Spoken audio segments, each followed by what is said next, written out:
morning, everyone. Carmela Novi, your divorce architect, coming to you from one of my morning drives as I head out from home to my office in Bergen County, New Jersey. And so this morning I want to talk a little bit about mediation and why you need a blueprint for mediation.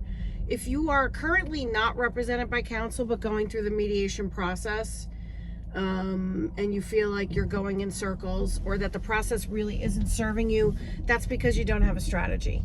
So I totally respect people who try to save some money and streamline the process by going to mediation. Mediation is a tool, and it can be an extremely effective one, cost-effective, time-saving tool, but you need a strategy going in. And the reality is some mediators are better than others. Mediators are not supposed to be giving you legal advice. Mediators are not there to decide your case or to be the tiebreaker when you and your partner or spouse can't decide an important issue.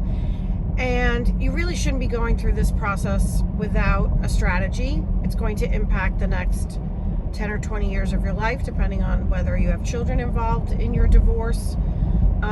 So this is what I would say to you. You really need to get a strategy, get a blueprint, and if you're concerned about not escalating attorney fees, then simply schedule a consultation with me. You can hire me on a limited basis to review whatever documents you've already started using in your mediation process, see where you are, and map out a strategy for you so that you can go back into mediation with some clarity, with some strategy, empowered to make sure that you get a settlement that's not just cost effective, but really serves your interest and that of your family. Because if you come out of mediation with a settlement that really isn't what you need and doesn't look forward to the future and how the settlement terms can impact your family, not just today or tomorrow, but in the coming years, then you haven't really saved any money. Because that's just a recipe for disaster.